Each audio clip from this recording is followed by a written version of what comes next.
bem-vindos, ou melhor, muito bem-vindo a mais um episódio. Hoje um episódio que eu estou muito especialmente feliz, porque o convidado de hoje é uma pessoa que eu quero muitíssimo bem e tenho certeza que vocês em casa também, vocês já vão saber quem é.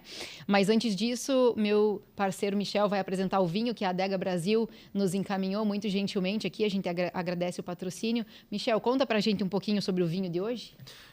Oi, Marion. A Adega Brasil caprichou numa ocasião especial, trouxe um vinho que, para mim, ele me traz muita memória afetiva. É um vinho uruguaio. No ano 2013, meu pai morava em Montevidéu. Eu ia muito para o Uruguai e uma das vinícolas que eu fui conhecer, eu pegava o carro dele, saía andando com o carro, ia em monte de vinícola, foi a Pisano. São 3 irmãos, uma família que está há mais de século produzindo vinho, e eles mandaram o RPF Pinot Noir. Esse RPF Pinot Noir é a reserva pessoal de família deles, é um Pinot Noir uruguai. Então, se você espera aquele Pinot Noir, suquinho de uva, esqueça, ele não é, ele é mais parrudinho, né? Ele vai barrica, o uruguaio gosta daquela coisa madeira.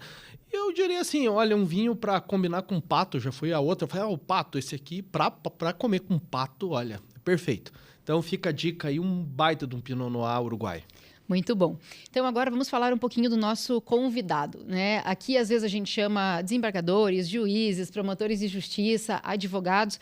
Hoje a gente tem um advogado com A maiúsculo, um advogado que muita gente admira, um advogado criminalista, mas não só criminalista, também atua na área do direito administrativo, sancionador, também foi por bastante tempo conselheiro da OAB do Paraná e ex-juiz do TRE aqui do Paraná. Então hoje a gente tem Renato Andrade, muito obrigada pela sua presença. Estou muito feliz de tê-lo aqui, muito mesmo. Obrigada. Obrigado a você, Marion, Michel, muito gentil. Eu agradeço esse convite. Estou à disposição de vocês, daqueles que vão nos ouvir no dia de hoje. É uma honra estar aqui, ou como diria o Carneiro Neto, o meu speaker favorito. É um privilégio muito grande estar aqui com vocês essa tarde de Curitiba. Um grande atleticano, Carneiro Neto. Grande atleticano. O privilégio é todo nosso. Doutor Renato, vamos começar conversando um pouquinho sobre a sua advocacia. Eu queria saber há quanto tempo que o doutor é advogado, se sempre foi aqui em Curitiba que o doutor advogou. E vou aproveitar essa primeira pergunta também para pedir que conte um pouquinho da diferença do início da sua atuação enquanto advogado criminalista para hoje, né? O que você vê de principal diferença ou nas peças, ou nos advogados, ou no tribunal? Então, divide um pouquinho dessa sua experiência. Claro. Eu comecei a advogar em 1983, porque a minha turma concluiu o curso de Direito na Universidade Federal do Paraná em 1982. E em 83, o início do ano de 83, nós conseguimos a nossa inscrição. Além da formatura, conseguimos a inscrição na ordem. Carteirinha assinada pelo então desembargador Otto Luiz Esponhos, que era o presidente da OAB. Então, mas eu comecei a convite do escritório do professor René Dotti, convite dele, do Walter Borges Carneiro e da Regina Helena Afonso, de Oliveira Portes, meus queridíssimos colegas, em 1979. Eu iniciei estagiando no escritório do professor René e tive a sorte de ser convidado, ao final do curso, a permanecer, onde eu fiquei no escritório ao longo de 16 anos, e não preciso dizer que aprendi muito, evidentemente, com os três. O Walter era um tribuno extraordinário e eu era um carrapato do Walter, né? O Walter ia para o tribunal fazer a sustentação oral, eu estava junto com ele. O professor René é igual.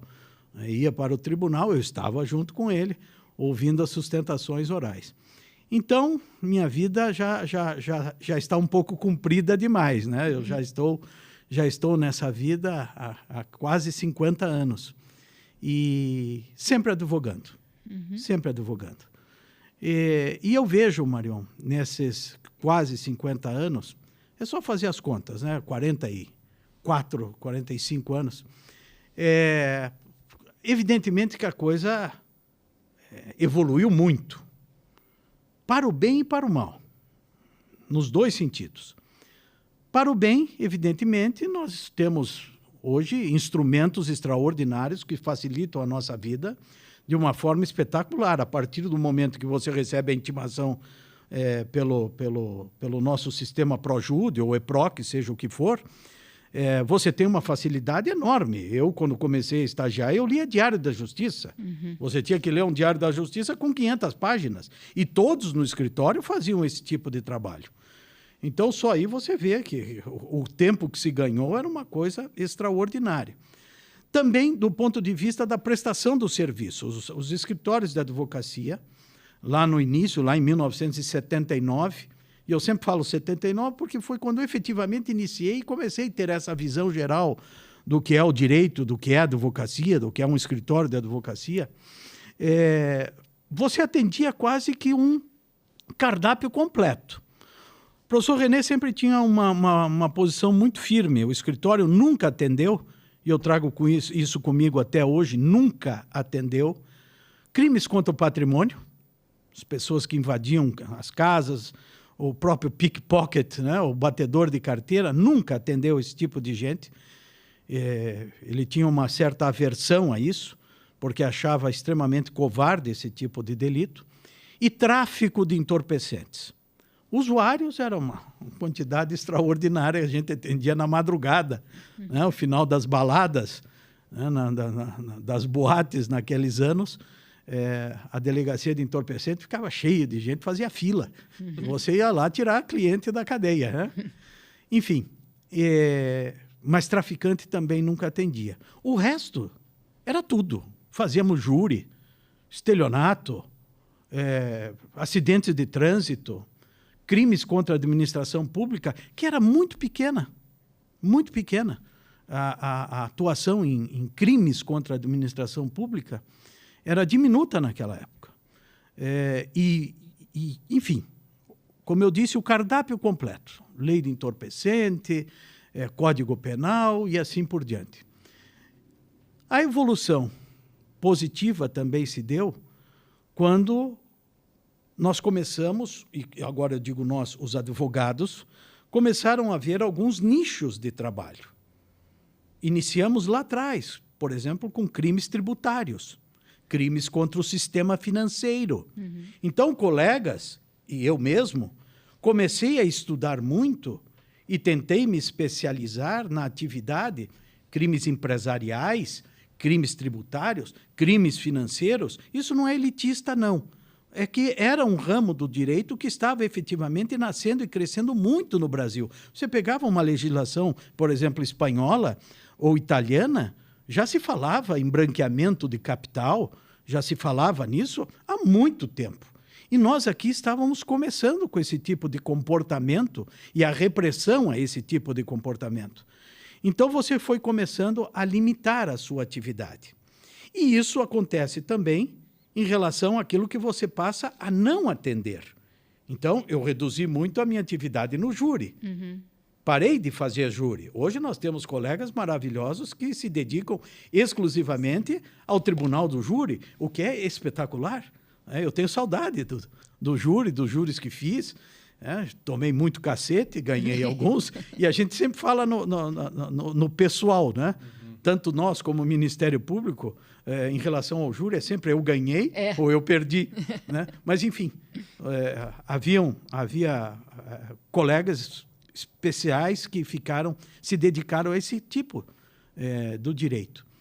E depois houve uma aproximação extraordinária e cresceu demais, até com o advento da Lei 8666, crimes contra a licitação, ou crimes em razão de processos de licitação. E isso deu um impulso, catapultou um ramo do direito espetacular, que é o ramo do direito administrativo sancionador, porque a licitação estava voltada exclusivamente para a administração pública. E depois veio a Lei de Improbidade Administrativa. E o próprio Ministério Público, doutor Matheus Bertoncini, que é um colega do Ministério Público que eu respeito e admiro profundamente, sempre participa dos congressos do Instituto Paranaense de Direito Administrativo conosco. A quantidade de ações de improbidade administrativa atingiu um número assim assustador. Eu cheguei a debater isso com ele. Nós tivemos quase 5.000 ações ao mesmo tempo correndo no Paraná de improbidade administrativa. Eu disse, bom, então nós não temos nenhum administrador público honesto no Paraná.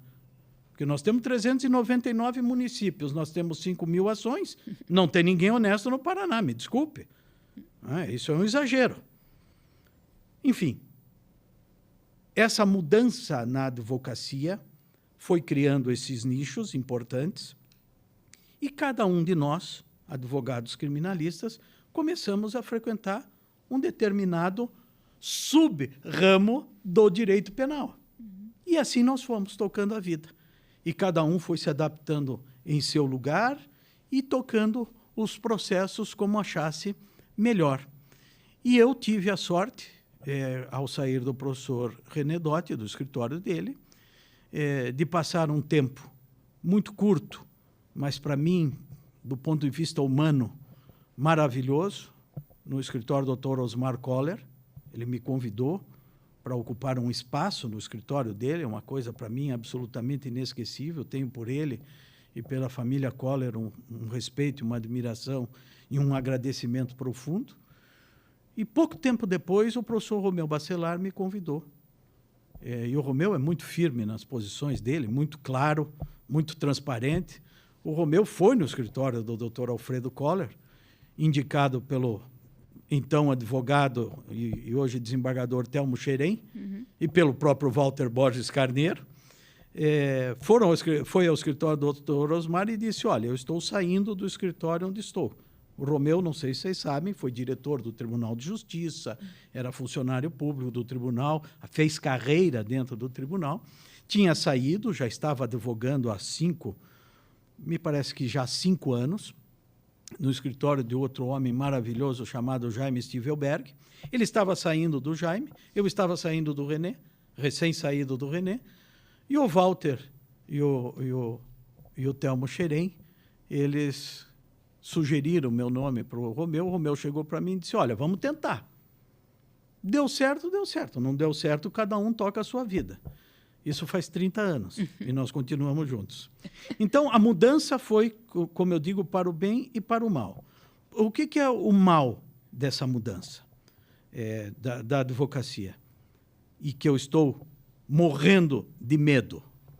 Inteligência artificial é uma coisa que, talvez pela minha idade, pela minha formação, não entra na minha cabeça, que se possa, principalmente no ramo do direito penal, e também no ramo do direito administrativo sancionador, que uma máquina possa substituir não só o advogado na análise de suas causas, mas também e principalmente a magistratura. Isso me preocupa profundamente. O que vai ser o futuro do direito penal com inteligência artificial? Isso realmente me preocupa. Então, essa evolução tecnológica, e nós sempre tratamos o direito penal como uma ciência social. Nós temos o relacionamento com o nosso cliente. O cliente perante você é um confidente. E você ouve do cliente os seus segredos mais íntimos. É você, um ser humano, que tem que depurar isso.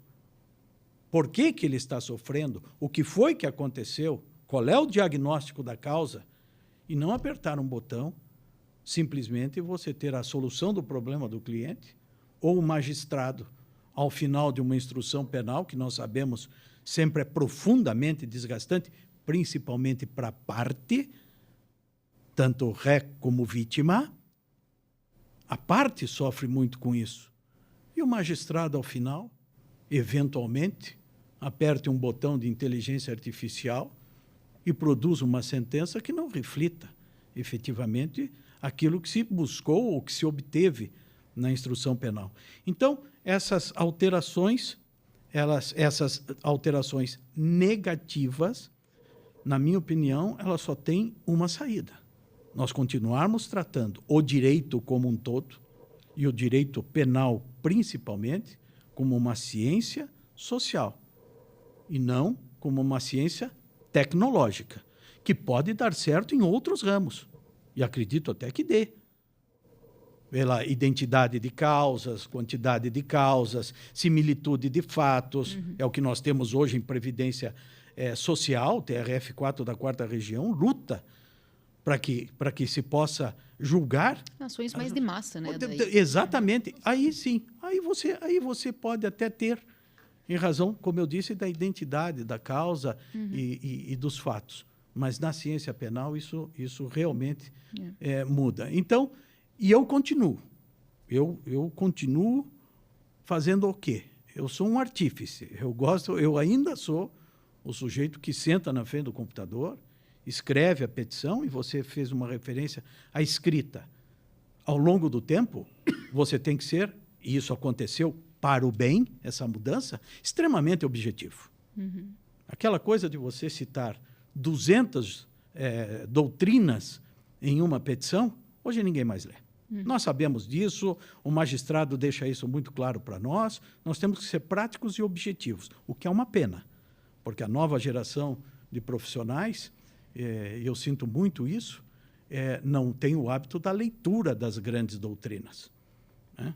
Então você fala, eu vou falar só de alguns, ou de um autor brasileiro de que eu sou absolutamente apaixonado, exatamente pela objetividade da sua escrita, ou dois deles, Aníbal Bruno e Nelson Hungria. Se você pega hoje um estudante de direito, dificilmente ele ouviu falar de um Aníbal Bruno ou de um Nelson Hungria, porque o estudo dele é no computador. E no computador ele tem uma compilação. E sabe que o doutor Renato estava falando isso, antes de passar a palavra para o Michel, para a próxima pergunta. Eu tenho aquela sociedade que eu lhe comentei, da escrita jurídica criativa. Sim, sim. E a Juliet sempre diz que tem um chavão, assim, na escrita, das letras, na escrita criativa, que é mais ou menos assim, olha, se você não tem tempo, você é muito longo. Se você tem tempo, você é breve, né? Então, é diferente do que a gente pensa. Então, uma vez disse que um escritor escreveu uma longuíssima carta e enviou, e no final escreveu: peço desculpas por ser tão longo, mas não tive tempo para ser breve. Né? Então, o que eu quero dizer é que os alunos, mais agora que não têm esse estudo aprofundado da doutrina, às vezes entendem que uma coisa mais curta é uma coisa superficial, quando é exatamente o oposto.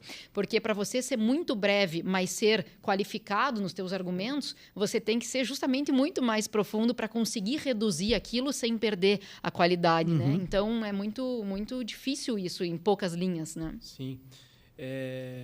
Doutor Renato, você está mesmo falando, olha, atuo no crime, atuo no administrativo sancionador, e eu acho que talvez isso seja uma realidade de qualquer criminalista.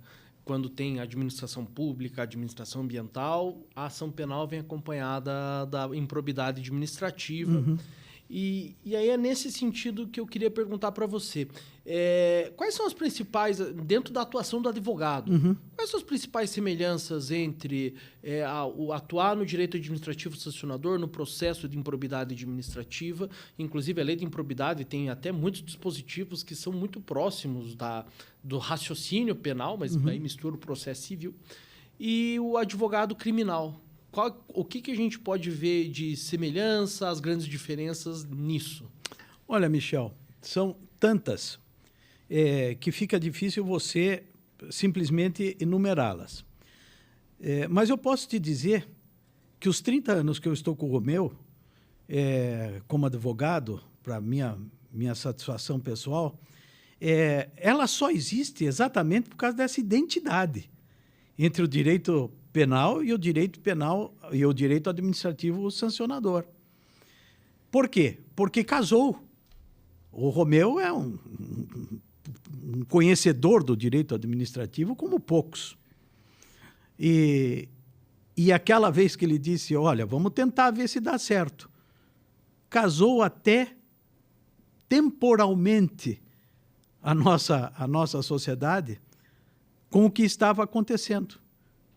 O crescimento do direito administrativo punitivo, naquele momento, estava crescendo de forma exponencial. Era a época lá de 92? 92, lei de licitação, improbidade, leis que previam exatamente esta situação. Então, é muito próximo. Por quê? Porque você tem uma acusação, uma imputação, direito administrativo através de uma portaria instauradora do processo administrativo disciplinar, por exemplo, que substitui uma denúncia criminal. Existe a necessidade de você, como dizem os administrativistas puros, subsumir o fato à norma, como dizemos nós no direito penal, o tipo, a tipicidade da conduta. A antijuridicidade é exatamente a mesma ideia, né? E a culpabilidade, que por doutrinas que eu não concordo muito, foi quase afastada, né? O tripé do conceito de crime afastou a culpabilidade, mas, enfim, hoje você também trata a culpabilidade de forma direta. Você veja a nova lei de licitações, de outubro de 21. A nova lei de licitações, o artigo 1º dessa lei, ela estabelece que aquela é uma norma punitiva sancionatória. Ou seja, efetivamente é para punir uma conduta que desvie da moralidade, da ética ou dos princípios da administração pública. E ali tem um conjunto de condutas típicas. E uma briga de todos os advogados, em todas as petições, em todos os tribunais, do Supremo aos tribunais estaduais do país inteiro, sempre lutaram para que a culpabilidade fosse uma das principais razões de punição de desvio de conduta administrativa. E o que aconteceu da lei de outubro de 21? Só se pune improbidade administrativa a título de dolo. Portanto, a culpabilidade está presente na lei. Não se pune mais por culpa. Então, esta norma até foi surpreendentemente... Depois ela desliza em algumas coisas, mas não vou perturbar vocês e nem os nossos ouvintes com análises da lei. Mas você veja que essa lei foi uma lei moderna, porque ela se preocupou com diversos institutos que foram debatidos ao longo dos anos, desde a primeira lei de licitação, de improbidade até esta de outubro de 21. E foram incluídas na lei. Entre elas essa. Mas acho que até aquela questão da lei de improbidade, que antes a gente já teve convidados aqui criticando a nova lei, mas que ela trouxe a questão da legalidade estrita, porque antes você tinha qualquer princípio da administração pública que fosse... eu aleguei que a moralidade na ação ela foi violada. E aí a condenação por improbidade poderia vir por qualquer razão. E agora você tem uma exigência de uma tipificação específica dentro do... Mas tem que ter. Mas tem que ter. O Ministério Público criticou muito esta lei. O Ministério Público, quando essa lei foi publicada, fizeram no Brasil, não só no Paraná, no Brasil. O Ministério Público fez cartilhas de críticas da lei e formas de tentar contornar a nova lei de improbidade administrativa. O Supremo Tribunal Federal escolheu alguns artigos para suspender a eficácia daquela norma escrita até que o Supremo entenda se ela é constitucional ou não. Diversos artigos desta lei estão ainda sub júdice, estão com a sua eficácia suspensa por conta de decisões do Supremo Tribunal Federal. Mas ela reflete exatamente uma ideia própria de conduta. E isso não é novo, Michel. Onde é que está isso? Onde é que está a base disso? O legislador não sentou na cadeira do Congresso Nacional e disse, eu vou fazer uma lei porque eu quero acabar com o Ministério Público. Não foi isso. Ou eu quero me proteger porque eu sou um administrador público. Nós temos as leis de introdução, as normas de introdução ao direito brasileiro. Essas normas de introdução é a base deontológica das nossas leis.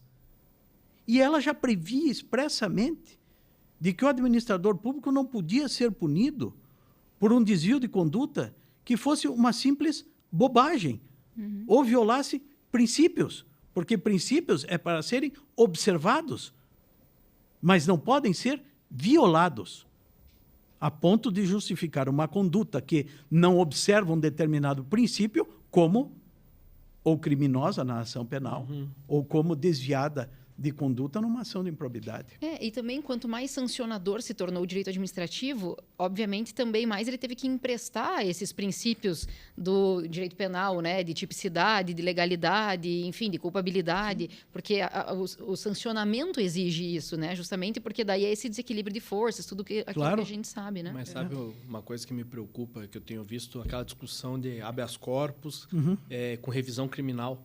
E parece que nos julgados criminais eles estão agora emprestando o argumento para indeferir habeas corpus do ato jurídico perfeito, que foi justamente digamos assim, um conceito que foi emprestado da lei de improbidade administrativa para negar a retroatividade de diversos dispositivos, e agora você está vendo isso no direito penal. Estão fazendo um empréstimo... E eles estão fazendo um empréstimo, digamos assim, desfavorável para as garantias penais. E é muito preocupante uma situação como essa, não só para o advogado, mas de uma maneira geral, o cidadão.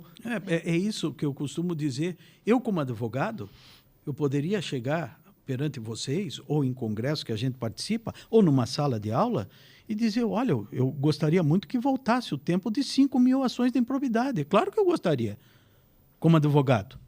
É sensacional. Agora, eu vou ter 10 ações de improbidade por semana no meu escritório. Vou dividir com os colegas do Paraná as ações de improbidade administrativa. Mas não é isso. A ideia que se tem, que se deve ter, não é essa. Você tem que pensar como cidadão. O que atinge? O que acontece? Quais são as consequências disso para você como cidadão? Nós falamos no direito administrativo na mediocrização da administração pública. O que é isso? A administração pública no Brasil está cada vez mais medíocre. Por quê? Porque estão sendo ocupados os cargos por pessoas que não têm interesse no bem comum, na prestação de um serviço público, mas estão lá para ter a segurança, por exemplo, de uma aposentadoria, para ter a segurança de um cargo. Só vai perder mediante processo administrativo ou uma sentença judicial declaratória da perda do cargo. Então, se acomodam. E eu não posso admitir isso como cidadão. Eles não podem ter medo de ser processado. E a gente sempre questiona. Você assumiria um cargo público hoje? Você tem coragem depois de tantos anos de atividade séria, honesta, amealhou um patrimônio, seja ele do tamanho que for, mas é teu, você amealhou aquilo com o teu trabalho, você vai exercer um cargo público, você bota tudo isso em risco, ainda que potencial. Ainda que potencial. E às vezes nem só o teu patrimônio, do teu herdeiro. Não, de todo mundo. Às vezes daí vai ficar lá para o espólio o problema. Exatamente. Esse é um dos problemas que foi mantido na nova lei. É uma lei perpétua. É uma punição perpétua, porque há sucessão. Quando morre o autor do fato, né, em violação aos princípios penais da individualização ou da individualidade da conduta, você a transcende para N pessoas. Então, isso é um problema que a gente tem que enfrentar. E, doutor Renato, agora voltando para o mundo do crime, qual que foi um caso, se é que teve, imagino que tiveram muitos, porque a gente que atua no criminal sabe que é uma matéria muito sensível, né? Muitas vezes a gente acaba perdendo o sono junto com o cliente, enfim, mas teve algum caso nesses anos de atuação que te marcou de uma forma diferente, mais profunda, que te fez perder o sono, que você possa dividir aqui? Há realmente diversas, né? Eu acho que para um advogado, e deve ser assim, que se dedica ao seu cliente na esfera criminal, todos os casos devem, pelo menos, tomar uma horinha do nosso sono, quando você está em vias de ter a solução, né, de saber como ela vai acabar. Tive, sim, diversos casos que deixam marcas profundas.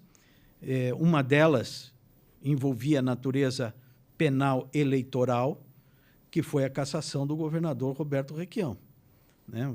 Como diria Nelson Hungria, para minha sorte ou azar, houve uma conspiração de circunstâncias, né, que me colocaram no lugar certo, na hora certa, ou no lugar errado, na hora errada, dependendo do ângulo que você analise a questão. Né? No meu caso, foram os dois. O professor René tinha viajado para o exterior. Quem atuava também na defesa do governador Roberto Requião era o nosso colega de Brasília chamado Cláudio Fruit, irmão do Gustavo, que foi nosso prefeito aqui em Curitiba. Também tinha viajado para o exterior e todos estávamos tranquilos porque o julgamento da cassação do governador já era junho, não haveria mais sessão no TRE em julho. Portanto, tudo passaria para agosto, onde todos teriam voltado. Pois o tribunal fez uma sessão extraordinária no dia 1º ou 2 de julho, e só estava o Renato aqui, junto com um homem maravilhoso chamado Assis Correia. Grande advogado, grande colega e amigo, muito mais do que eu, que não tinha nenhuma relação maior de amizade ou intimidade com o governador Requião. O Assis Correia tinha, era advogado na época do PMDB, enfim. Então, eu e o Assis fomos fazer a defesa do governador. E um dos dias mais difíceis da minha vida, o Tribunal Regional Eleitoral era ali na Alameda Cabral, esquina com Cruz Machado, e no primeiro andar ficava o plenário. E a imprensa inteira ficou no hall de entrada, que era no andar de baixo. E depois do julgamento, por maioria, caçaram o governador. Eu tive que descer aquela escada. Quando eu cheguei num determinado ângulo, todas as luzes da imprensa se acenderam, todo mundo gritando, querendo saber o resultado. Eu olhei para todo mundo e disse: o governador Roberto Requião foi cassado em primeira instância pelo Tribunal Regional do Paraná. Primeira instância porque ele tem foro privilegiado aqui no tribunal e a matéria é devolvida ao tribunal. Esta decisão será modificada pelo Tribunal Superior Eleitoral. Muito obrigado. E eu não tinha para onde correr. Não tinha para onde correr. E dali para frente foram mais de 15 dias sem dormir uma noite sequer. Brasília, Curitiba, Curitiba, Brasília, Brasília, Curitiba, Curitiba, até que o ministro Marco Aurélio era vice-presidente do TSE, o presidente era o ministro Sepúlveda Pertence, até que o ministro Marco Aurélio assumiu. O ministro Sepúlveda tinha negado 2 vezes efeito suspensivo ao recurso. Nós estávamos, acho que o Assis era maravilhoso, ele disse: vamos gravar, vamos, mas nós já gravamos 2 vezes, vamos gravar 5, 6, vamos gravar. E assumiu o ministro Marco Aurélio, porque a presidência do TSE em julho fechava o tribunal. Primeiro 15 dias ficava o presidente, os outros 15 dias de julho ficava o vice-presidente. E o ministro Marco Aurélio salvou minha vida profissional, senão hoje eu estaria falando para você, né, com todo o respeito, mas talvez da Guiana Francesa, algum lugar, porque eu teria que me mudar de Curitiba, né? E conseguimos a liminar para suspender os efeitos da decisão até que o TSE julgasse, e depois isso foi resolvido. Aquela foi uma causa que me tirou o sono, inesquecível, né? Só desculpa a pergunta, mas quantos anos você tinha? Eu tinha, isso foi no final dos anos 80, eu tinha 28, 30 anos. Alguma experiência para essa idade. Aquela foi realmente uma experiência amealhada, extraordinária. E essa foi uma causa. E como eu digo, as causas penais é bom que a gente perca o sono, sabe? É bom que a gente esteja ligado. Eu costumo, por exemplo, eu não como absolutamente nada, já é um costume pessoal, em dia de sessão. Então, as nossas sessões criminais, as quintas-feiras no tribunal, é um dia que eu não almoço. Daí pergunto: mas por quê? Você tem medo de comer alguma coisa pesada e de repente dormir? Eu falei: não, é justamente o contrário. Eu não como que é para ficar com fome e adrenalina a 1000. Eu tenho que chegar no tribunal na ponta dos cascos. Não sei o que vai acontecer. Como de noite, como mais tarde, mas eu tenho que chegar com a adrenalina no ponto máximo para que eu possa dar o meu máximo, o meu melhor, né? Então, são alguns costumes que você vai trazendo da tua vida. Mas esta causa realmente me tirou o sono. E é evidente, tantas outras, como eu digo, a dedicação tem que te manter sempre atenta, né? Alerta. É um mau sinal se você não perde o sono. Porque isso não tem um envolvimento necessário. E tem um ditado ótimo, né? Principalmente para nós criminalistas, né? Nada deixa o caboclo mais atento do que a sombra do cadafalso. Quer dizer, é só olhar ali a forca montada que o cara fica esperto. Ele fica olhando ali, aqui, ó, aqui é os 2 olhinhos lá. Tem que ficar atento.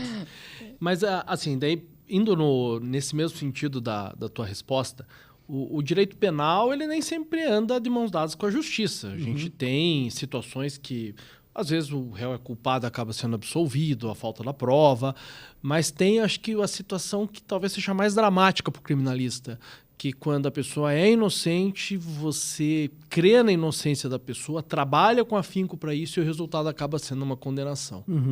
Como que você lida com isso? O que você aprendeu com a tua experiência a talvez lidar com isso de uma forma não tão dramática, digamos assim?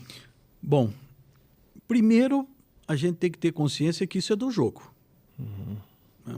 O criminalista tem que ter consciência de que a absolvição ou a condenação faz parte do nosso dia a dia. Claro que tem causas que você forma uma convicção tão plena a respeito da inocência do seu cliente que a sua decepção com uma sentença condenatória pode ser maior do que outra que você tem um trabalho, né? Como nós dizemos, a advocacia é uma atividade de meio e não de fim, não sou eu que julgo a causa. Né? Então você sabe que você tem um limite, então eu vou lutar por uma redução de pena, por uma pena menor possível. Eu vou fazer isso porque eu tenho consciência da dimensão da causa. E outra coisa, eu sou um adepto contumaz dos mandamentos do Eduardo Couture, os 10 mandamentos do advogado. Eu sou um fã incondicional, eu acho que aquilo foi um momento de inspiração divina, né? Como tantos escritores, tantos autores, tantos juristas, mas os 10 mandamentos do Couture é extraordinário. E para te responder isso, eu lembro o mandamento do Couture, que é esquece. Esse é o meu preferido. Esquece. Né? A advocacia é uma luta de paixões. Esquece tanto a vitória como a derrota. Porque se você não esquecer uma ou outra, vai ter um momento em que você vai explodir. Então você tem que esquecer. Fiz um trabalho honesto, fiz um trabalho ético, não deu certo, eu vou recorrer. Eu tenho o devido processo legal na minha mão para recorrer, eu vou até onde eu posso. E a decepção é grande quando, como eu disse, você tem a plena convicção da inocência do seu cliente. Então você se questiona, mas então quem fez o trabalho ruim fui eu. Porque eu estou convencido da inocência dele e não consegui transmitir para o juiz. Mas justamente a imparcialidade do juiz, ao contrário da minha parcialidade, porque nós somos absolutamente parciais e passionais. Sim. O advogado criminalista tem que ser passional, ele tem que se apaixonar e se agarrar com aquela causa com afinco. Né? Então, você vai e faz o seu melhor trabalho possível. Não deu certo? Vamos partir para outra. Isso tem que ser a sua visão. E transmitir ao cliente exatamente a sua melhor execução possível do trabalho.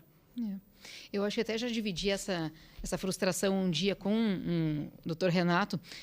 Uma vez que conversávamos, eu falei que faz parte, eu compreendo completamente isso de você perder uma causa, mas a mim machuca quando eu crio uma tese e aí eu argumento aquela tese que eu acredito muito, que me faz muito sentido, no sentido dogmático ou, enfim, processual, alguma coisa assim, e a resposta não enfrenta aquela tese, né? Então, não é que o juiz entendeu diferente e aí ele vem e diz, olha, Marion, eu estou vendo isso aqui sob outro aspecto que é possível também e é isso. Isso eu entendo bem. Agora, quando eu falo A e ele me responde B, e eu digo, não estou falando isso, isso para mim é muito frustrante. Não sei se já aconteceu, né, com um doutor, mas comigo esse é o incômodo grande, né? Você sabe, Marion, que uma das piores coisas para o advogado criminalista é a chamada jurisprudência defensiva dos tribunais, a começar pelos tribunais superiores.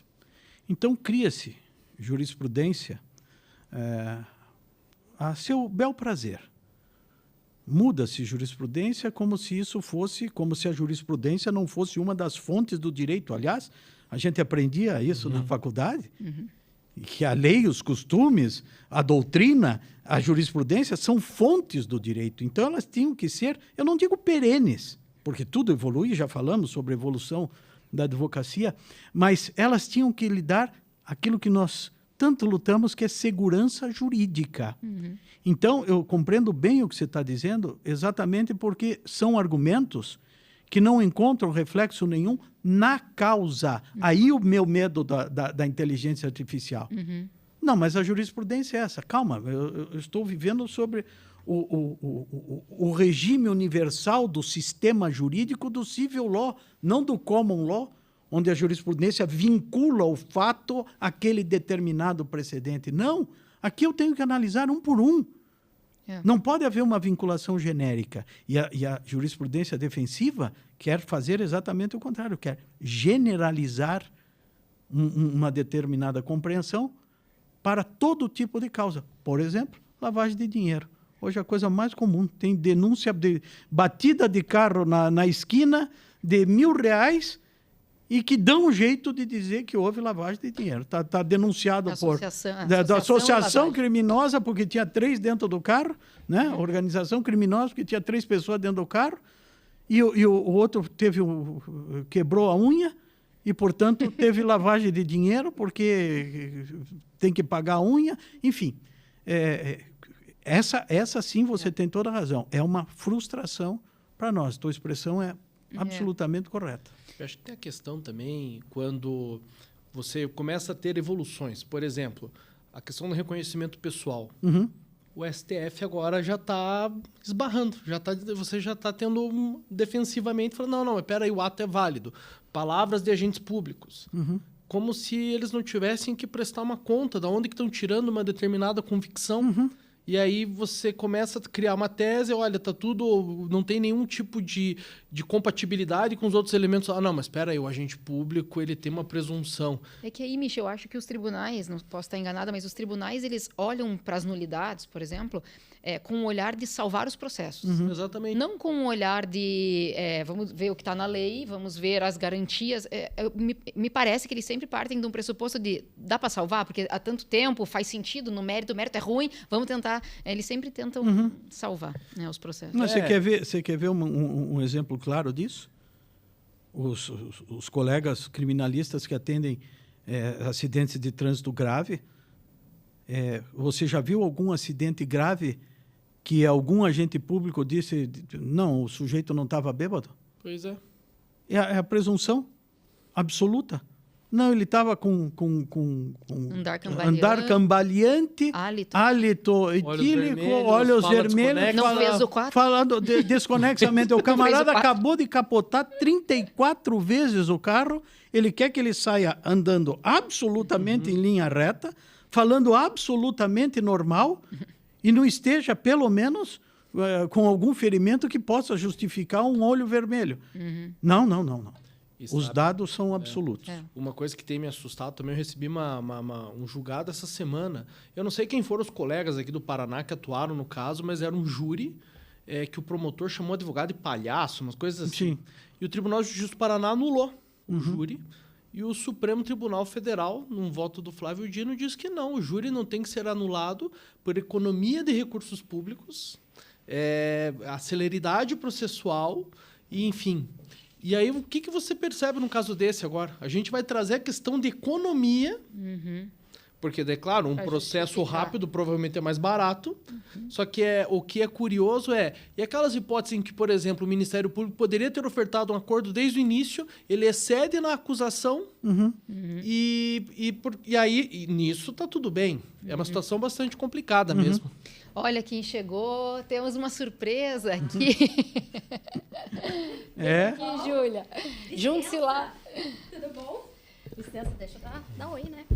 E aí, tudo bom? Tudo bom? Tudo jóia? Tudo, você? Convidamos alguém especial aqui, doutor Renato, porque esse domingo é Dia dos Pais, então a gente queria também fazer umas perguntas para sua filha. Só pro nosso ouvinte aí que tá ouvindo depois. Mas não acredite em tudo que ela vai dizer. É só fazendo... Ju, estamos explorando aqui os conhecimentos do seu pai, mas daqui a pouco a gente vai querer perguntar para você também como é que é ser filha dessa figura especial. A gente estava conversando sobre alguns dilemas aqui da advocacia criminal, também do direito administrativo, e a próxima pergunta que a gente queria saber era sobre...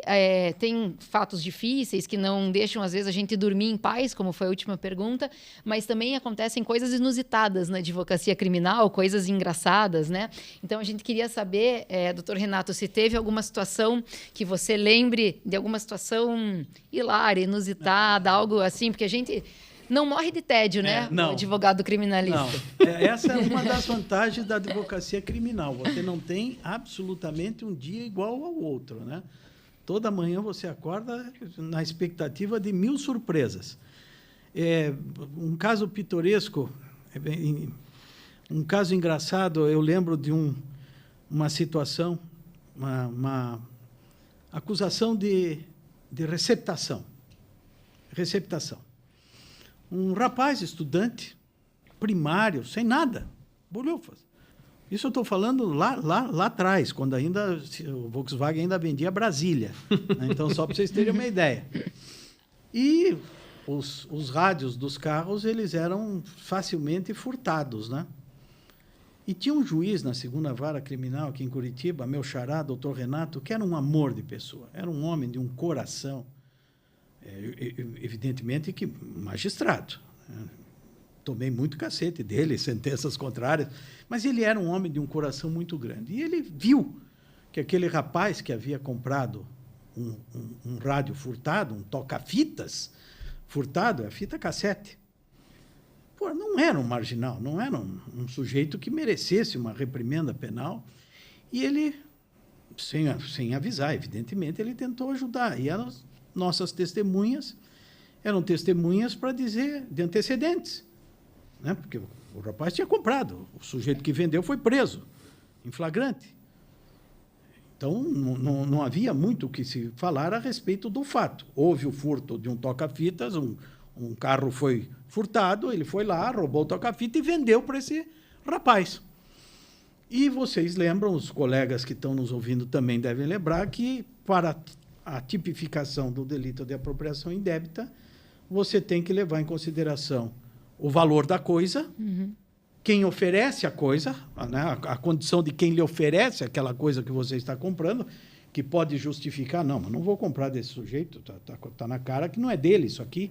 Enfim, haviam essas exigências. E o doutor Renato chegou, nossas testemunhas abonatórias, e um deles, o colega universitário do rapaz, amigão dele. E o doutor Renato perguntou, o senhor conhece? Eu conheço, sim, senhor, meu amigo. Sentamos do lado na faculdade lá. Ele comprou um toca-fita. Comprou, sim, senhor. Lindo o toca-fita. Bonito o toca-fita. Mas o advogado já começa a suar. E ele pagou quanto nesse toca-fita? Ele pagou, vamos usar o dinheiro de hoje, ele pagou R$100 no toca-fita. R$100 no toca-fita? Mas esse toca-fita lá na loja custa 1.000.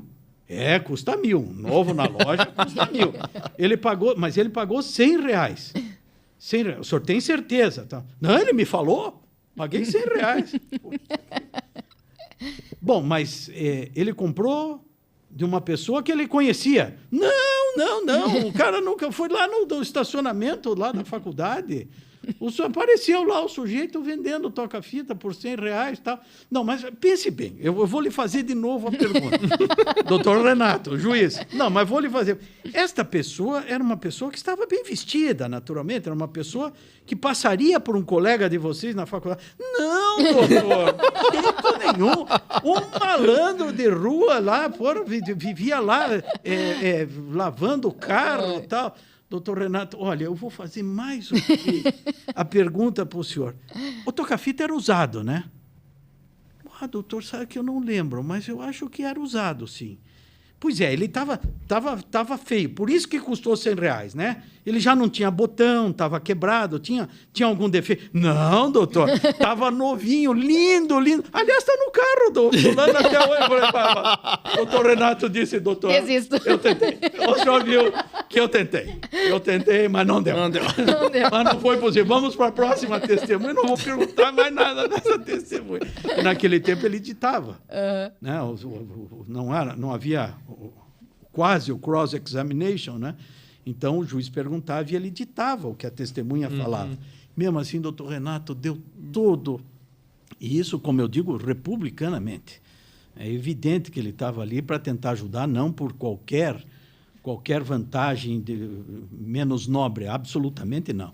Era um homem seríssimo, mas ele queria ajudar, Sim. Mas não deu, não teve jeito. Essa foi dura. E tem alguma coisa na carreira de advogado criminalista que você ainda não fez e gostaria de fazer? Algum tipo de caso que você gostaria de atuar? Olha, como eu te disse, lá no começo da minha carreira, a coisa era um misto. Né? Você atendia todo tipo de causa. Eu acredito que eu sou um homem de muita sorte também nisso. Né? Eu atendi de tudo, como eu já falei, desde o júri, defesas de pessoas com uma certa projeção na sociedade.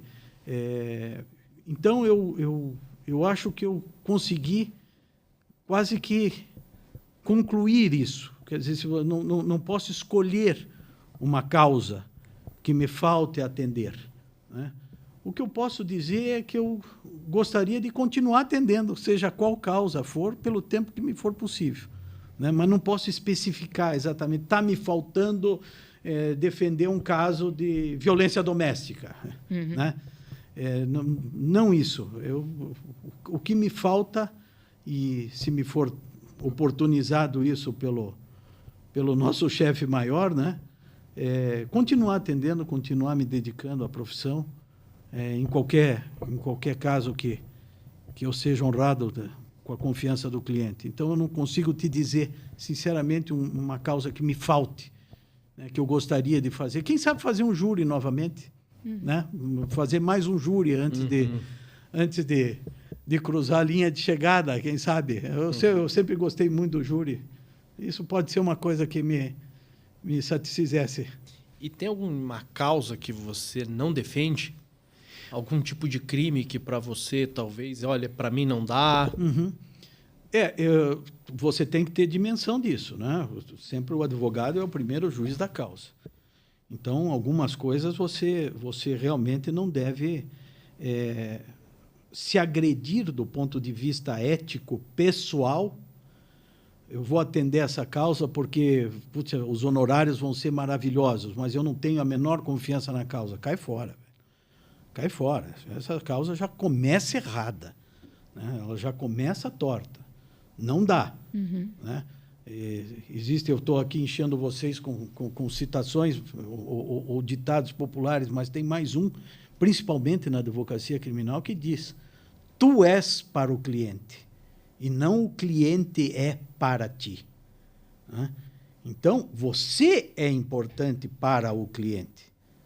O cliente confia em você.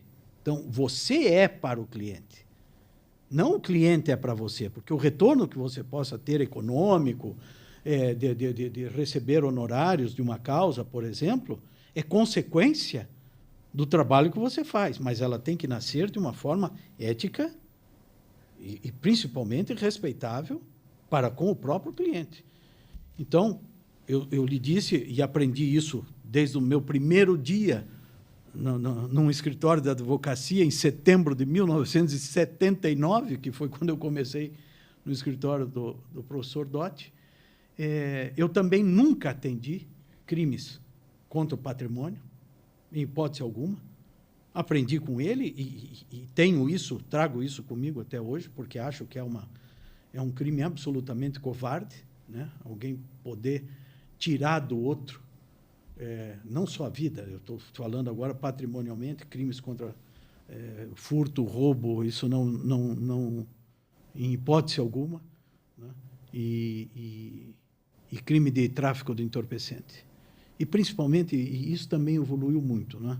Um dos crimes mais graves que eu reputo transnacional, por exemplo, é o tráfico de pessoas. Uhum. Né? Até muito mais grave do que o tráfico de drogas.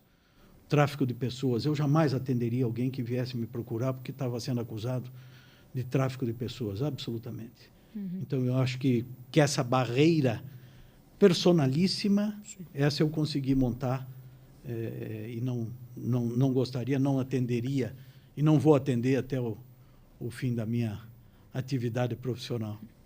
E, doutor Renato, como que foi para uma pessoa que é apaixonada, assim, pela advocacia, ser juiz do TRE?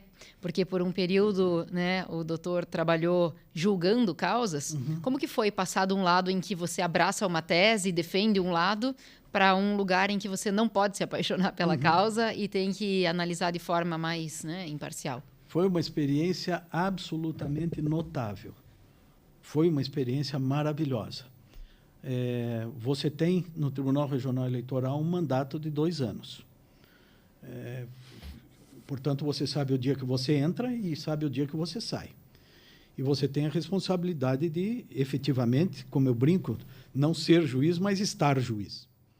Então, também, assim como a nossa experiência na OAB, Sim. julgando processos disciplinares contra nossos colegas, a atuação no Tribunal Regional Eleitoral também exige de você um julgamento. Então, você muda de lado. Mas você não pode quebrar os teus princípios pessoais. E eu tenho um exemplo para dar a vocês. Eu fiquei 4 anos no tribunal e comigo sempre tudo acontece meio estranho, né? Eu fui 2 anos juiz do Tribunal Regional Eleitoral como titular e depois que eu fui 2 anos, praticamente 2 anos, 1 ano e 10 meses, eu fui juiz substituto. Mas como não tinha titular, eu fiquei 1 ano e 10 meses. Em vez de ficar 2 anos, eu fiquei 1 ano e 10 meses, até que o titular fosse nomeado. Mas eu acabei passando praticamente a gestão inteira. Então, é sempre ao contrário, né? Primeiro você entra como suplente e depois você vai ser titular. Eu fui ao contrário, eu fui titular, depois suplente. E um dia me chega uma causa de investigação do Ministério Público. Ainda havia o debate. Pode o Ministério Público presidir investigação, conduzir investigação? Eu, como advogado, já tinha defendido, feito petições umas 10 mil vezes, dizendo não pode, o Ministério Público não pode, é nulo. O Ministério Público é o órgão fiscalizador, é o dominus litis, é quem oferece a denúncia, mas não pode ele instaurar a investigação e ele ir investigar, ele mandar na polícia, não fiscalizar, mas mandar na polícia determinar que seja feita uma determinada investigação. E me chega uma causa exatamente nesses termos, com a arguição da defesa, exatamente como eu faço, ou fazia, à época, né? Que depois foi consolidado, enfim. Mas, naquela época, ainda havia esse debate. Eu não tive dúvida. Fiz um voto dizendo que o processo era completamente nulo, desde o início, porque o Ministério Público não é órgão investigador. Não poderia fazer isso. E expliquei aos meus colegas. Na hora que eu dei o voto, vai ser um escândalo, e eu não vou me sentir bem, em hipótese alguma, de eu escrever uma coisa como advogado. Aliás, eu trago para o tribunal a experiência da advocacia. É para isso que servem essas 2 cadeiras de advogado no TRE.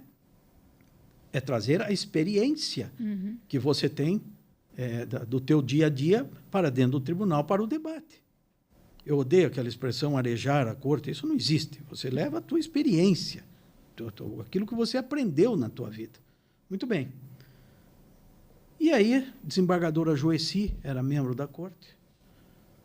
O João Gualberto Garcês, pessoa maravilhosa. Meu orientador do mestrado. Pois, então você teve o melhor orientador do mundo. Escreveu sobre o processo penal americano e tal. Sim. O João Gualberto era maravilhoso, era o procurador regional. Eu sei, meus amigos, que eu como relator, voto. Do meu lado sentava um desembargador. O desembargador falou, pô, mas não há de ver que você tem razão. 2 votos. A desembargadora Joeci, você, pô, olha, me fez pensar, sabe, uma coisa, eu vou acompanhar o relator. Eu sei que deu 4-2 para anular o processo. Quando acabou a sessão, que nós saímos da sala, fomos para ir embora já. O João Gualberto disse, mas você está louco, olha o que você fez, como é que você conseguiu um negócio desse? Sabe como é que eu falei, velho? E daí eu contei exatamente o que eu acabei de contar para vocês. Como é que eu vou me agredir? Sim. Né? A minha convicção pessoal votando só porque agora eu estou temporariamente exercendo a função de juiz. Então, aquele dia, para mim, foi um dia glorioso. Não pelo resultado. Não pelo resultado. Eu não lembro se o João Gilberto recorreu, deve ter recorrido, mas não lembro desse detalhe mesmo, senão contaria a vocês. Mas eu saí feliz porque foi a primeira vez que eu vi aquilo que eu sempre imaginava, a colaboração de um advogado numa determinada tese, levado a um colegiado. E naquele dia o colegiado compreendeu de que aquela tese efetivamente era, pelo menos, razoavelmente importante para anular o processo.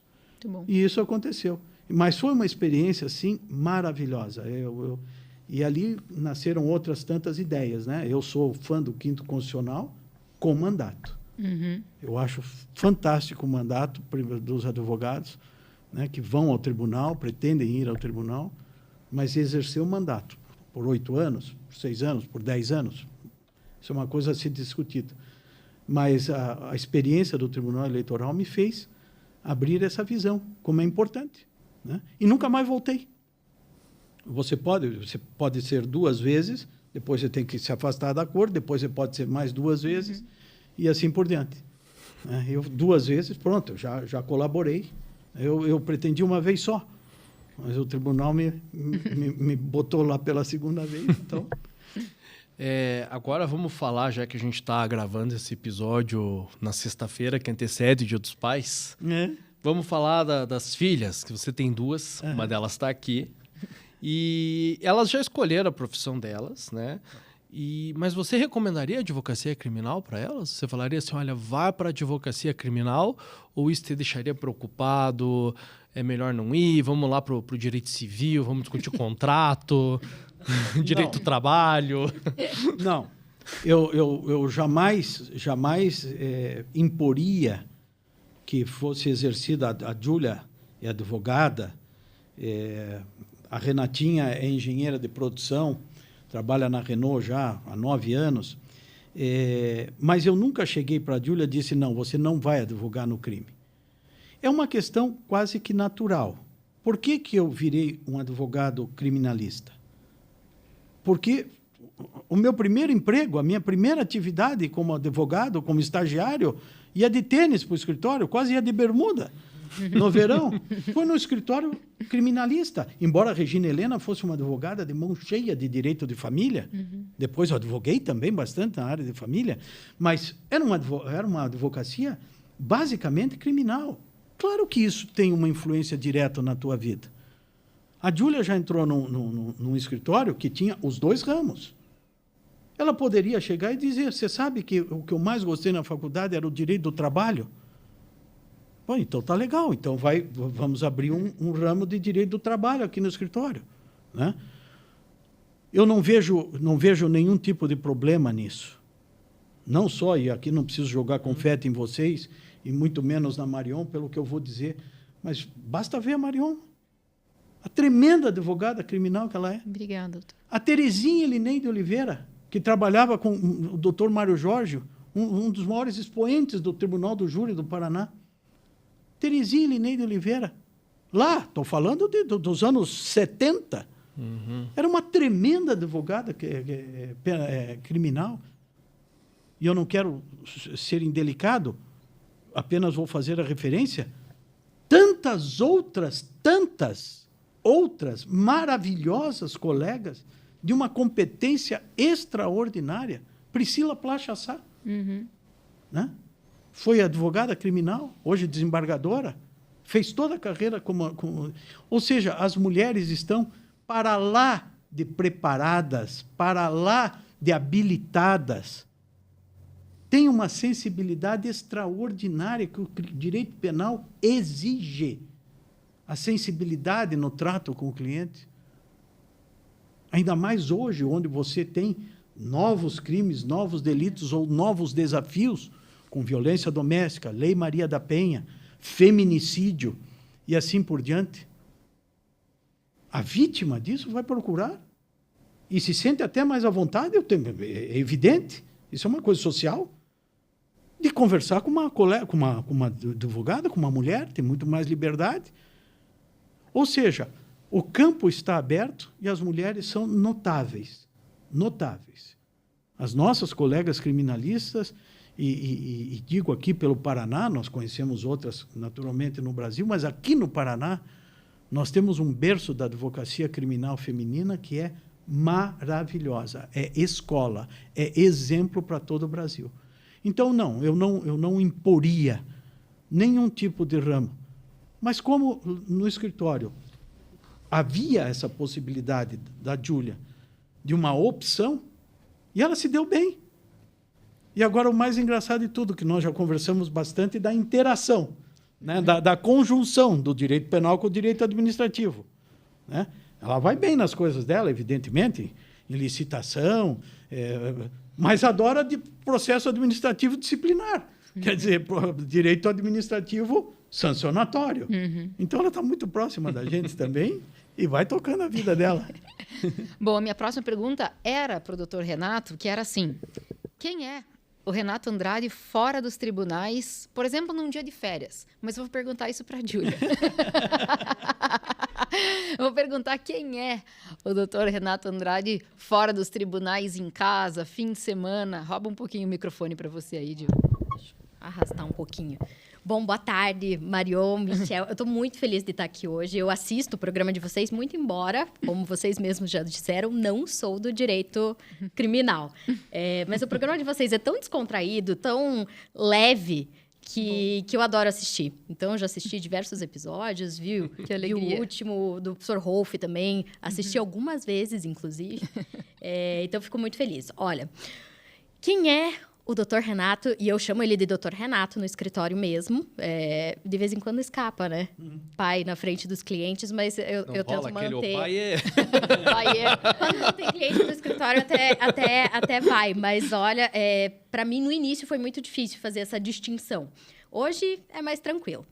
Mas o pai... Ele é uma pessoa completamente diferente. Eu acho que as pessoas não têm a dimensão do quão diferente ele é na vida profissional e na vida pessoal.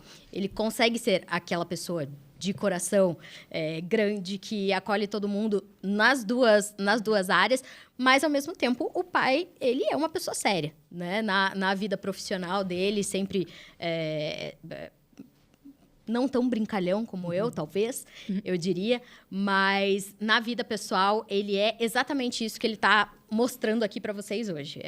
É uma pessoa que gosta de contar as histórias, é uma pessoa que gosta de ficar de bermuda e chinelo, e é uma pessoa... O pai tem 3 mulheres em casa. Então, eu acho que ele teve que aprender também a lidar muito com nós 3. Primeiro minha mãe, depois veio eu, depois a Renata.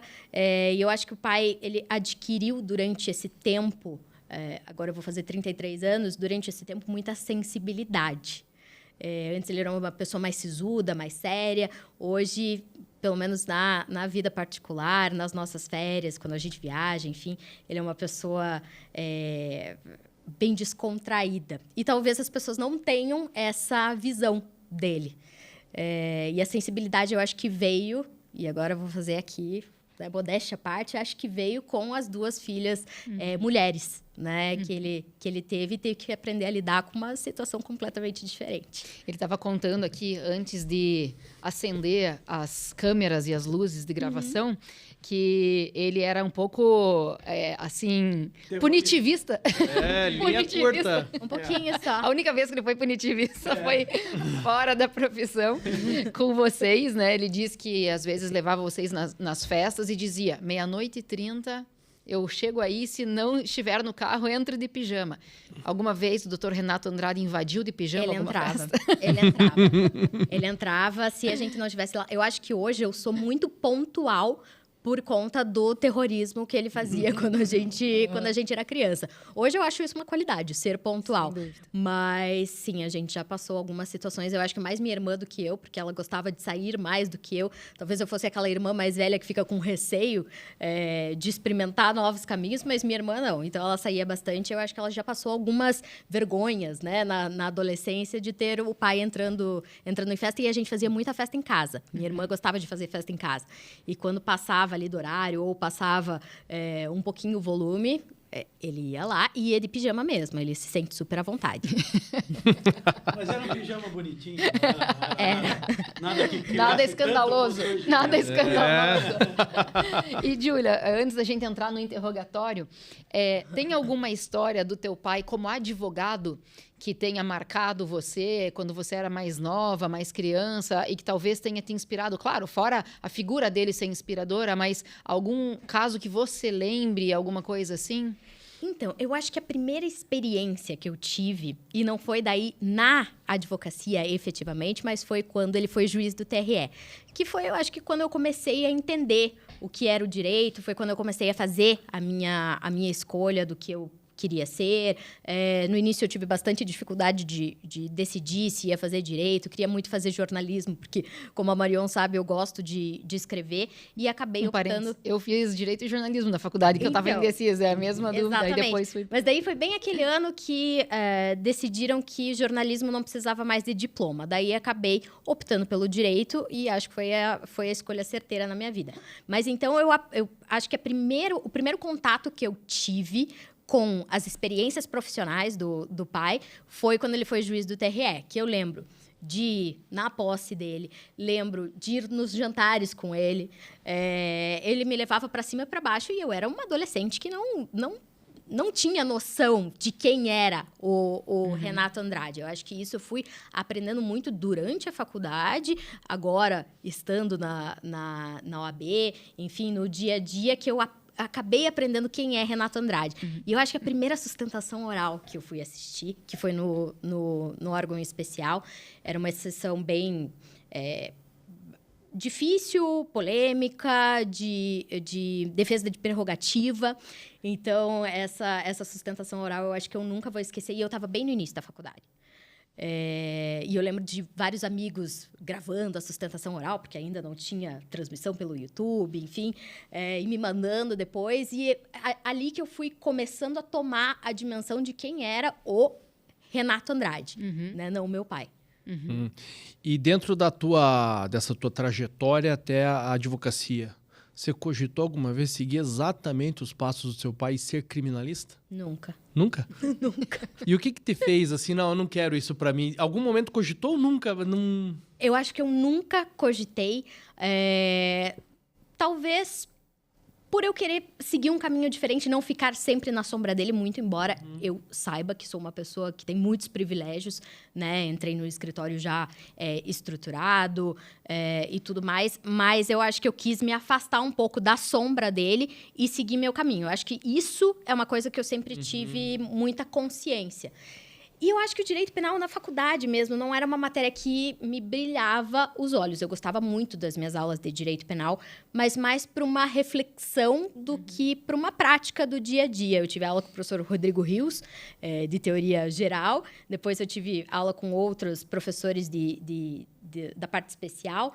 Mas, assim, tirando toda a parte filosófica, doutrinária, que eu até gostava, a gente discutir algumas coisas em casa, não foi uma área que me chamou a atenção para atuar. E daí, quando eu entrei no escritório, né, foi mais ou menos, acho que no 3º ano da faculdade, quando eu entrei no escritório, eu comecei a fazer muita coisa externa, né, como todo estagiário fazia antigamente, ir ao fórum. Hoje está boa a vida do estagiário, né? Hoje... Não precisa carregar 20 volumes nas costas, exatamente, eu tinha o meu carrinho, eu tinha o meu carrinho de feira. E eu acho que eu comecei a me apaixonar pelas varas da fazenda pública. Nem sei se dá Meu Deus do céu. Olha, é sério que paixão é essa? Eu trabalhei no escritório que tinha que ir na vara da fazenda pública, aquele atendimento era caótico. Não sei como que alguém pode se apaixonar por isso. Do caos. Então, eu acho que eu gostava disso, eu gostava de tentar ajudar a resolver, enfim. Então, foi a partir daí que eu comecei a ir para o direito administrativo, e daí eu pegava os processos, eu tentava me inteirar dos processos. Imagine, quando eu fui fazer a primeira carga de um processo, eu nem sabia o que era fazer carga do processo. Me falaram, vai fazer carga do processo, não fazia nem ideia do que era isso. Mas daí eu acho que eu me apaixonei pela vara da fazenda pública por conta de ter que resolver diversas situações que eu consegui resolver como estagiária, e a partir dali comecei a atender para o direito administrativo, por sorte também, que era uma área que tinha dentro do escritório. Bom, o doutor Renato já advogou e advoga há muitos anos, já foi juiz, mas não sei se já foi interrogado. Agora vai ser agora vai ser interrogado. Vamos lá. Então, agora funciona assim, quase um ping-pong, né? Então, um bate-bola, assim, doutor Renato, tem que ser uma coisa mais imediata que te vem na cabeça. Então, a gente vai te perguntar e você diz. A Júlia está aqui para ver se é verdade. É um detector de mentira aí, ó. A gente pegou um detector de mentira familiar aí. Então, vamos lá. Um livro que te marcou. Um livro Fora do Que direito. que não seja um livro jurídico. A gente quer te ouvir. fácil. Candide, de Voltaire, o otimista. Ele diz a verdade. Confirma. E um filme que indicaria para todo mundo, se pudesse. Por uma frase, pelo fim do filme. Para mim, um dos maiores filmes da história. Diretor Ridley Scott. Chama Blade Runner. E a frase final, posso dizer? Pode? Quando... É um filme que mistura tudo o que eu acho interessante no cinema. Ficção científica, uma certa aventura, uma história de amor belíssima. É um filme noir extraordinário, onde um ser humano se apaixona por uma máquina. E, ao final, existe um bandido. Né? Sempre tem a posição e a contraposição. E o bandido era uma máquina, que era um ser humano perfeito. E esse ser humano, ao final do filme... Eu não vou dar spoiler, porque o filme é de 92. Não, pode dar Não, spoiler. dá A gente spoiler. coloca spoiler na tela. E... Mas pronto. ao final do filme, um ator extraordinário chamado Rutger Hauer, ele está à morte. E o mocinho, que é o Harrison Ford, um policial chamado Deckard, a personagem chama Deckard, ele está morrendo, ele vai morrer. Ele está pendurado no alto, um clichê, mas enfim, ele está pendurado no alto do prédio, vai morrer, ele não aguenta mais segurar. E essa máquina, com quem ele estava fugindo desta máquina, vai lá, pega na mão dele e salva. Deixa ele do lado. E daí ele diz assim, você não faz ideia, nenhum humano faz ideia do que eu já vi. E daí vem uma ficção científica. Eu já vi guerras em tal estrela, eu vi o pôr do sol em tal planeta, né? Mas eu vou... a partir de agora, esquecer. Isso vai tudo vai apagar. Tudo vai morrer, vai apagar. Eu vou esquecer tudo isso. Exatamente como lágrimas na chuva. E está chovendo. A música do Vangelis, uma música maravilhosa. Tudo combina. O Ridley Scott foi perfeito nessa cena. E ele fala essa frase e abaixa a cabeça. E ele morre, ele desliga, porque ele tinha um tempo de vida. Então, e é uma história de amor, porque o Deckard se apaixona por uma máquina, que ele também tem que descobrir se é máquina ou se é humano. Tá? Que interessante. Então, é um filme que para mim marcou muito, e essa frase dele é uma coisa extraordinária. O Ridley Scott tem umas frases que são espetaculares. Espetaculares. Tem outra, posso dizer? Claro. Só a frase. Pode dizer. O filme sobre as cruzadas, chama Cruzada, com o Bloom. Orlando Bloom faz o papel. E ele chega nas portas de Jerusalém e ele vê uma placa escrita: que homem é o homem que não faz o mundo melhor. E não há... é impossível, você procura essa frase. Eu procurei saber quem é que escreveu essa frase, que é de uma profundidade extraordinária, né? De uma dimensão extraordinária. E não tem. As pessoas não sabem quem é o autor desta frase. Ela foi dita, talvez, tantas e tantas vezes, mas é também uma cena muito bem dirigida pelo mesmo Scott, e tem esta frase que me marcou muito. Então, essas frases me fazem indicar. Fora a leitura da trilogia, aqui vou fazer um merchandising, do nosso querido Marden Machado, que tem 3 livros sobre cinema e direito. É verdade. Né? Os grandes filmes que tratam de temas do direito. Entre elas, 11 Homens e um Destino, né? Que é um júri americano, que é um clássico, né? Mas Sim. sabe que eu acho que é o Ridley Scott que dirigiu um filme chamado Um Bom Ano, que é com o Russell Crowe, que ele herda uma vinícola... Isso mesmo. Esse Isso, filme na é Itália. muito bom. Muito bom. É muito bom. Ele herda uma vinícola e ele acha o vinho uma bosta. E quando vê a vinícola, produz um vinho que o tio dele era um bom vivan e ele tinha boas memórias. E o tio dele falece, ele herda. E tudo. ele queria vender tudo, não quero mais saber. Esse filme é muito bom também. Muito bom. Misha, já que você indicou um filme, eu vou indicar um também. Que me veio quando o Dr. Renato estava falando, que é o Her, que eu vi muito tempo atrás e agora eu revi em épocas de inteligência artificial. Acho que todo mundo devia rever. Aquele que é com o Joaquin Phoenix. É muito bom. E ele se apaixona pela inteligência artificial, que é a voz da Scarlett Johansson. Que, aliás, até eu me apaixonaria pela voz dela, porque ela faz uma voz, assim, irresistível no filme. Enfim, e aí eu tava revendo esses dias agora com esse olhar nosso, muito mais, porque quando teve o filme lá atrás, era uma distância muito grande com aquela realidade de você se apaixonar por uma inteligência artificial. Hoje em dia, não deve ser muito difícil isso acontecer, né? A pessoa mais solitária, enfim, de realmente se apaixonar com essa troca da inteligência. Eu revi esses dias, achei muito sensível o filme.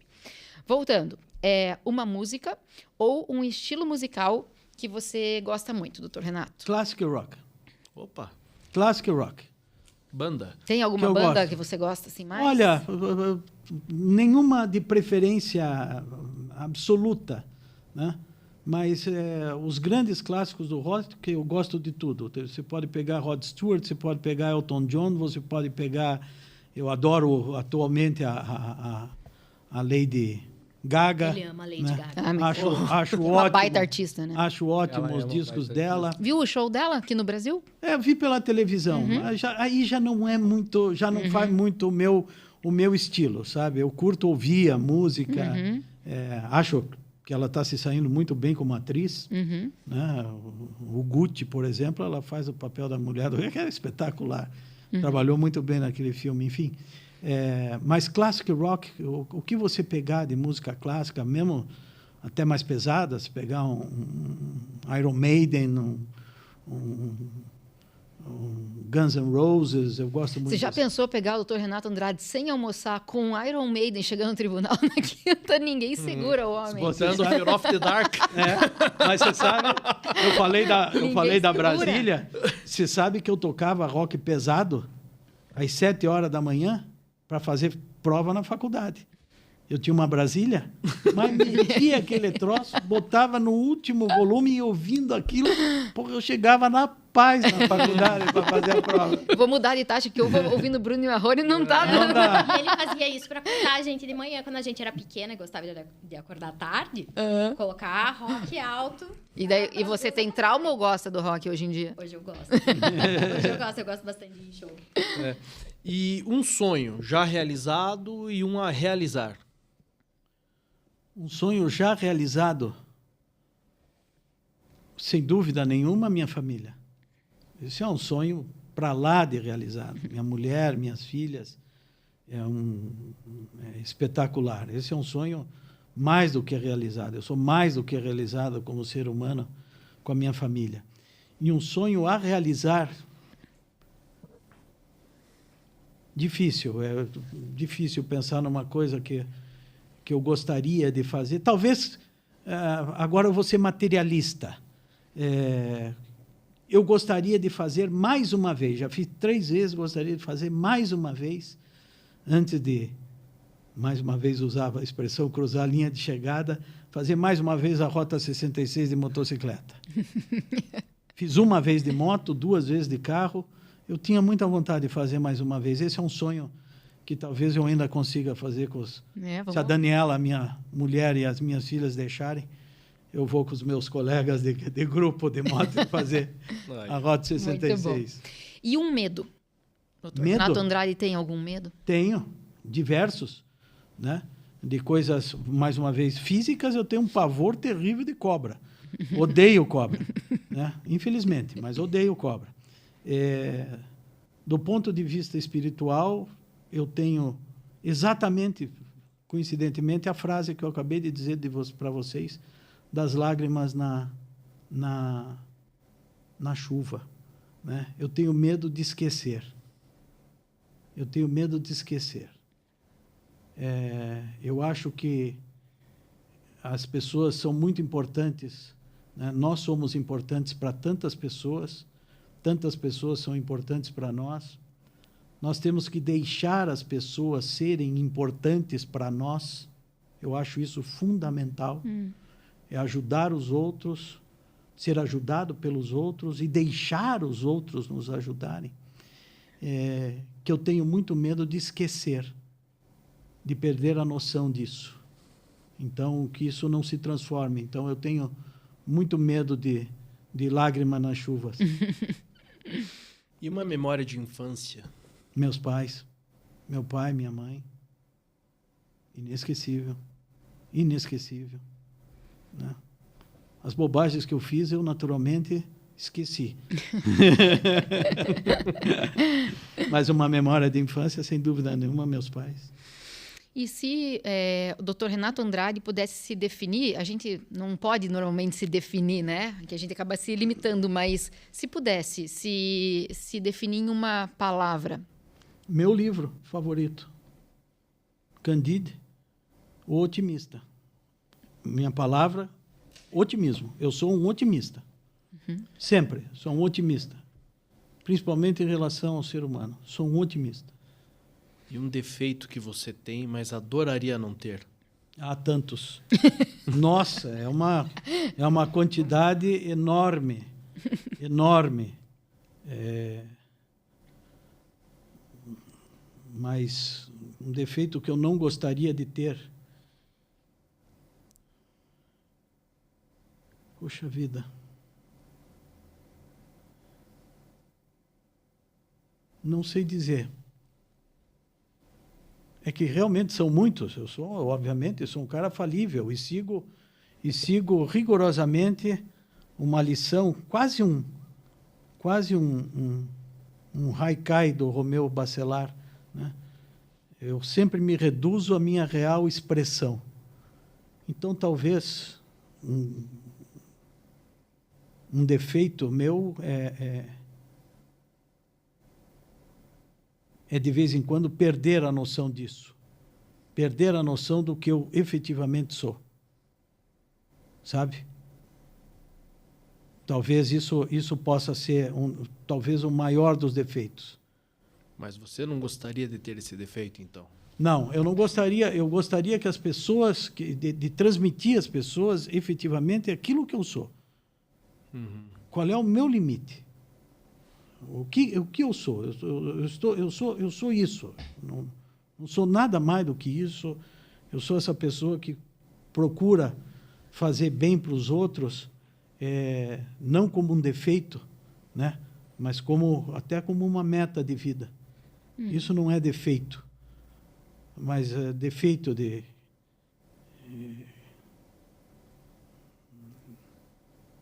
Podia ser melhor do que eu sou, podia ser mais do que eu sou. Não, eu tenho limite da minha insignificância, né? Do tamanho que eu sou. Então eu realmente tenho consciência da quantidade enorme de defeitos que eu tenho. Sua testemunha bonatória está dizendo que não tem defeitos. É o do toca-fita Rodstar. E comida? Eu que sou uma adoradora de comida, Michi também. Adoramos falar de comida. Qual que é a sua comida preferida? Bom, você sabe que a gente aprende a comer e a gostar de comida na infância, né? Então, eu não estaria exagerando, e também não seria um defeito. Aliás, um defeito que eu não gostaria de ter, de vez em quando eu sou exagerado. Boa lembrança. O exagero, de vez em quando eu sou exagerado nas coisas. A gente aprende a comer em casa na infância, né? Então, eu diria, a comida favorita são as comidas que minha mãe fazia, minha avó fazia. É inacreditável a memória. A memória culinária que nós temos da infância é um negócio do outro mundo. Então, se você dissesse, você quer um prato, Renato, fale um prato que você gosta. Eu gostaria de lombinho. Digamos que seja meu último dia de vida, eu esteja no corredor da morte e vá sentar na cadeira, né? Tem aquela história americana, né? Qual é? O que você quer que traga lá? Por gentileza, me traga lombinho assado, uma farofa de milho e uma batata corada. Pronto, esta é a minha comida, Essa comida- que minha mãe fazia e era a que eu pediria se eu estivesse indo para a cadeira elétrica. Sabe, doutor Renato, que eu fui pra Flip essa semana passada e aí pedi uma caipira lá e eu tomei um gole daquela caipira de mimosa, tangerina, Sim. com hortelã. E me veio assim, se eu tivesse no corredor da morte e me falassem, Marion, você tem direito a uma bebida, era essa a aqui, caipira. Estava bom demais. É bem isso. Eu pensei E mesmo. eu acho que ele pediria também bolo de damasco, Também que minha mãe fazia um que é bolo, coisa de senhor. torta de damasco, que era... A próxima, vamos perguntar para... Você pergunta para o Renato, mas eu vou perguntar para a Júlia essa aqui também. Uma curiosidade que pouca gente sabe sobre ele. É. Quer Então, você começar a responder? vamos começar com... Aqui a gente inverte a ordem. Primeiro o interrogado, depois A testemunha. a testemunha. Uma curiosidade sobre você que ninguém sabe. Que ninguém, não sei, acho que curiosidade que ninguém saiba, não tem o segredo, não. Mais uma De restrita. verdade, mas uma coisa que talvez nem todo mundo saiba e que foi uma época divertida da minha vida é que eu fui estudante de teatro.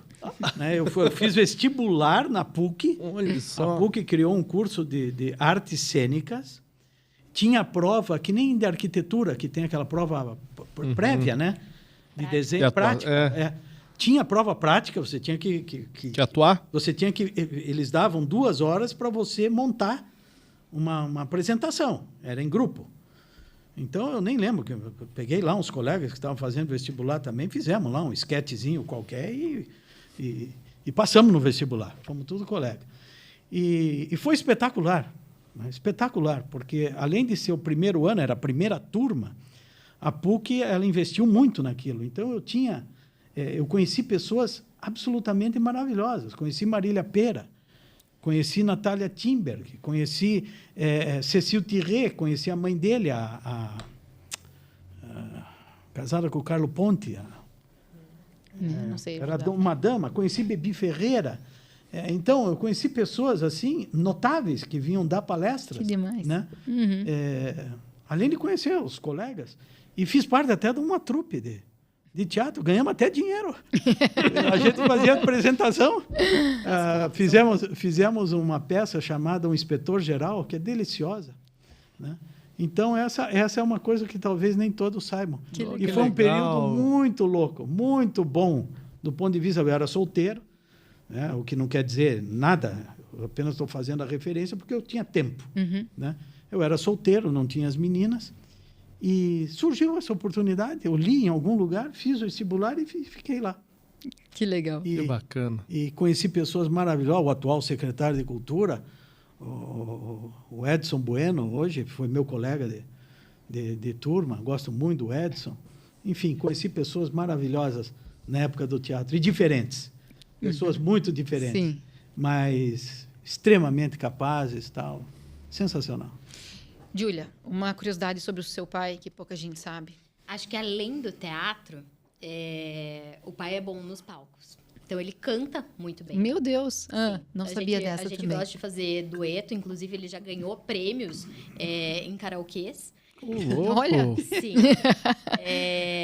E ele tocava saxofone. Assim, eu acho que eu ouvi tocando uma vez na minha vida, mas o saxofone sempre ficou na nossa sala.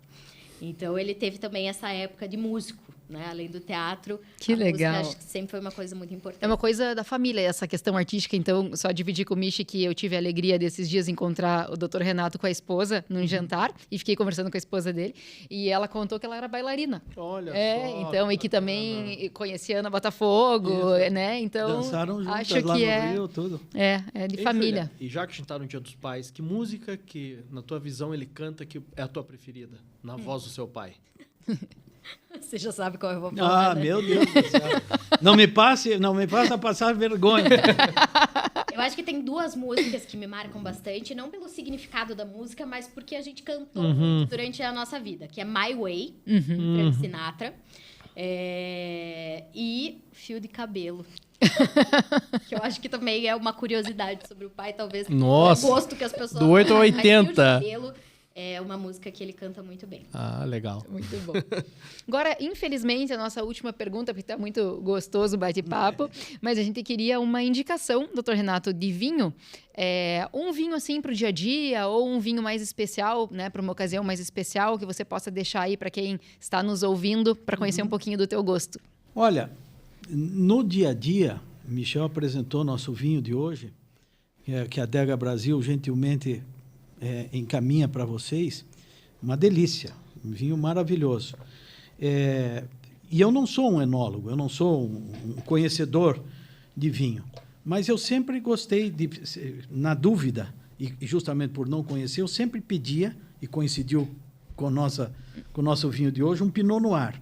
Eu sempre achei que Pinot Noir é um belíssimo vinho, combina com diversas comidas, né? Diversas, culinária muito ampla, e tem em todo lugar. Todo lugar tem um bom Pinot Noir. Na França tem um bom Pinot Noir, na Itália tem um bom Pinot Noir, o Brasil tem ótimos Pinot Noir, Argentina, Uruguai, etc, etc. Então, por dia a dia, na minha ignorância, eu sempre... Tem um Pinot Noir aí levinho e tal, e por dia a dia. Agora, para uma ocasião especial, eu não tenho a menor dúvida, é o vinho da minha lua de mel. Eu estou indo para 33 anos de casado. Brunello de Montalcino. Para mim, não existe vinho no mundo, os franceses que me perdoem, meu genro casado com a Renata, que é um connoisseur de vinho e gosta de vinhos da França, mas para mim o maior vinho do mundo, e o vinho de ocasiões especiais, é o Brunello de Montalcino. Ju, quer indicar um vinho também? Como é que é a tua relação com o vinho? Então, primeiro que eu vou falar que a mãe vai ficar brava com você, porque vocês vão para 34. Eu já ficou registro. Vamos editar para não dar problema. Vamos refazer ali, fala 34. Ela não vai ficar brava, ela vai ficar feliz comigo. Porque eu digo que todo ano ela está fazendo 60. Então nós paramos nos 60 e vamos parar nos 33. Tecnicamente é 33, né? É 5 de outubro. Pronto. Consertou o advogado. Michel já me advogou para você. Eu também não sou muito conhecedora de vinho. Acho que não é muito o nosso forte. E agora que a gente tem o meu cunhado, que acaba indicando vinho pra gente, a gente acaba indo na onda dele sempre. Mas gosto muito também de Pinot Noir. Não queria ser repetitiva, mas gosto bastante. E desde a última vez que fui pro Uruguai, eu confesso que gosto muito dos vinhos uruguaios da Garzón. E esses a gente sempre tem em casa também na geladeira para beber final de semana. Então eu indicaria todos os vinhos da Garzón, especialmente o rosé do corte mais básico de todos. Confesso que eu não tenho esse paladar. Para mim tudo é uva. Então, se me perguntar, tem acidez, tem, né, um retrogosto de madeira, não faço a menor ideia. Para mim é tudo uva e tudo é maravilhoso. Bom, aqui na nossa dupla, o Michel que entende, né? Eu tenho esse programa e todo mundo acha, por eu ter esse programa, que eu entendo alguma coisa. Como diz meu pai, eu só sei do que eu gosto. É isso. Mas não entendo mais. Que é o que basta. Gente, a gente quer agradecer muito. Infelizmente, chegamos aqui ao final, mas eu quero agradecer o tempo dispensado conosco. Doutor Renato, foi uma honra imensa recebê-lo aqui. Fazia muito tempo que a gente queria lhe convidar, porque nós dois temos uma admiração imensa. Eu quero registrar publicamente isso, né? Que o doutor é uma inspiração mesmo para a advocacia criminal do Paraná e do Brasil. Acho que posso dizer também que tenho uma admiração hereditária, porque sempre fui sua fã e sou fã agora da Júlia, que conheço há menos tempo, mas gosto dela imensamente. E a Júlia, para quem não conhece, sugiro que leiam os textos que ela escreve, porque sempre fui dessas de gostar muito de crônica. Vocês sabem que tenho o hábito de escrever assim um pouco fora do direito, e a Júlia tem feito uns textos deliciosos que eu gosto muito de acompanhar. Então, obrigada a presença dos dois aqui. Nós é que agradecemos. Vocês são ótimos. Obrigado pela oportunidade, pela gentileza do convite, pela simpatia do programa de vocês, né? E posso falar por nós dois, né? Estamos sempre à disposição, estamos sempre juntos. Isso que é importante. Muito legal. Então, como o programa é depois, mas já fica aqui o desejo de Feliz Dia dos Pais, né? Já que é um programa especial do Dia dos Pais. E um brinde. Um brinde. Obrigada. A nós todos, a saúde. Obrigada.